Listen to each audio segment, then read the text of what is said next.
Are you an adventurer looking to take your hunt to the next level? Then you're in the right place. Welcome to East Meets West Hunt with your host, Beau Martonik.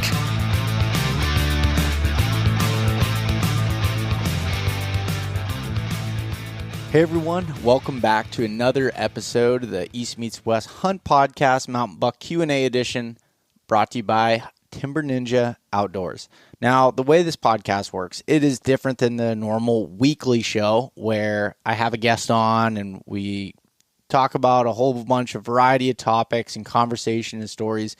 This is very specific on questions that all of you submit, and if I feel like I have some experience with these things or can answer it with some confidence, then I'll do so. And I'm trying to keep these episodes 10 to 20 minutes, kind of short, sweet, and to the point on answering these questions. So if you have any questions that you would like to submit, please send them to my email, beau@eastmeetswesthunt.com. In the title, just put Mountain Buck Q&A. And would love to be able to answer them. Now, these podcasts are not going to, after December, I'm going to stop doing these ones for a little while and probably pick them up again closer to next season. But even if you have questions, keep sending them in. I'll keep them in the bank and have them there. And even if I'm able to see them during the time, just respond to them via email. But would love to be able to get this information out there and help others.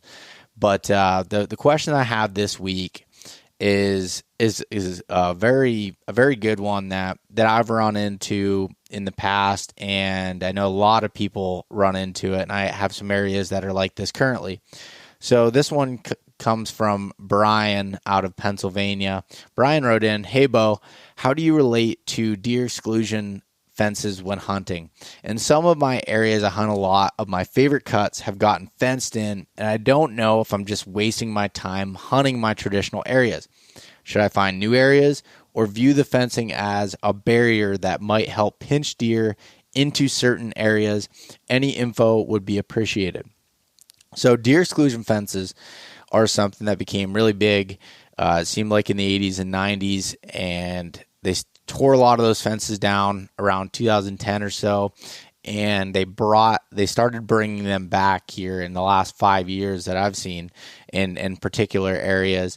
But I'm going to read something about that the Pennsylvania Game Commission wrote, and I know there are some other states that do this, but again, I have experience in PA with these fences, and I would imagine they're pretty similar to whatever other states have these. So the Game Commission has an article about deer fencing, and their first thing was when and why do they fence, and they said to manage state game lands for forest habitat, quality, and diversity to meet the many needs of wildlife in Pennsylvania.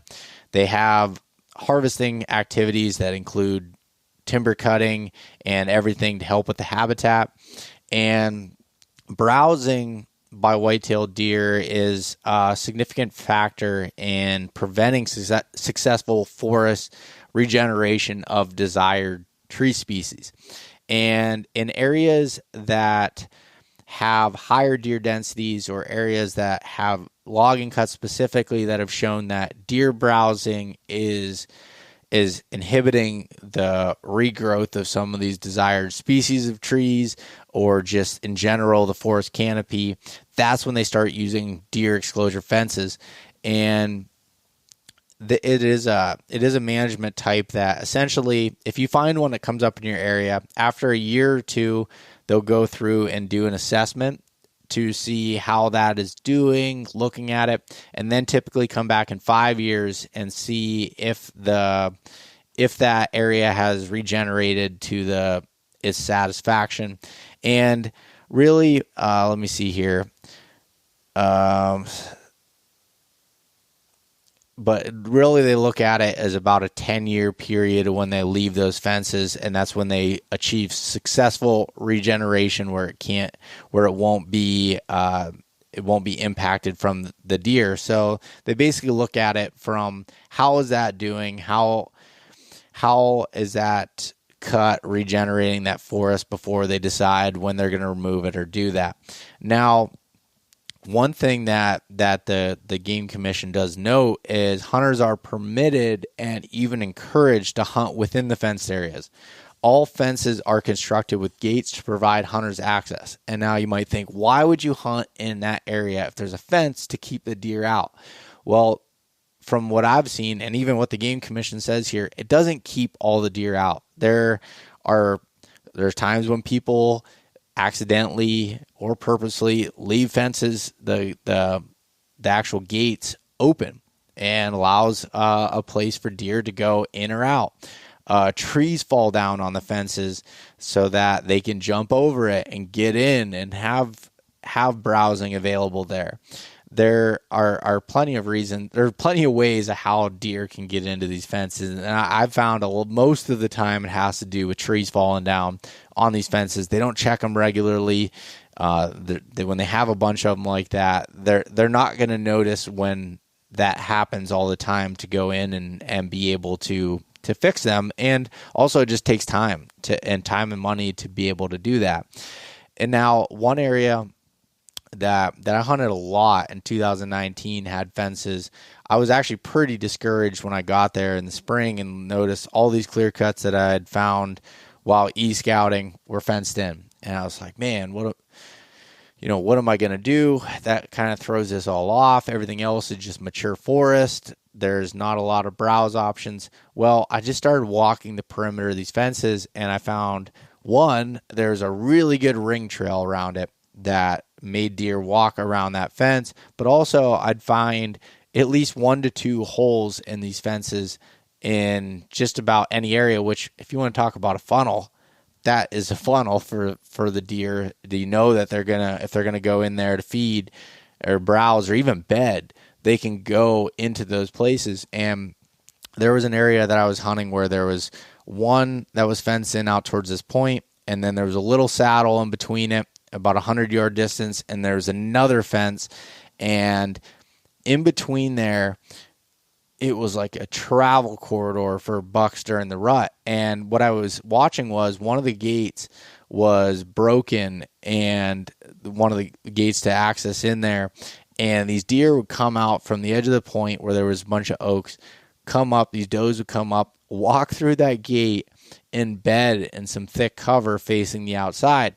Well, as the wind's blowing out of it towards that downwind side of the saddle there, bucks would cruise the edge of that fence on the outside and check it. They didn't even need to go in there to check if there were does in there. They could scent check it on that outside. So I was set up near the gate, and then and also that saddle there. And it was great as far as being able to see deer and bucks cruising that downwind side of it.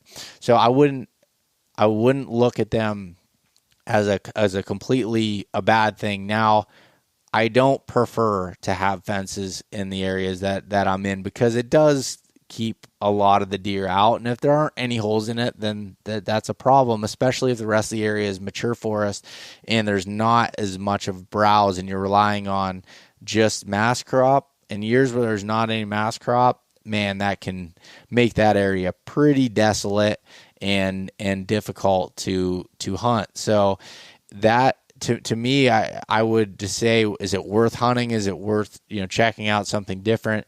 In my opinion, I would definitely check out some other places that don't have those and have that, but I wouldn't throw that area out completely. I would just have other backup plans in case the mass crop isn't good, in case there's not any holes in the fences, and just in general to have other places that I wouldn't throw all your eggs in one basket, so to speak. So that's been kind of my experience with them, but it definitely seems like they're using those a little bit more again than they had in the past. And I've seen it on game lands, I've seen it on state forests, I've seen it on national forests, I've seen it in plenty of different places there, and to be able to do. I'll see if there's anything else that the Game Commission had wrote here, but if you just search deer exclusion fences, Pennsylvania, and there's a pgc.pa.gov whole website on there to be able to go through and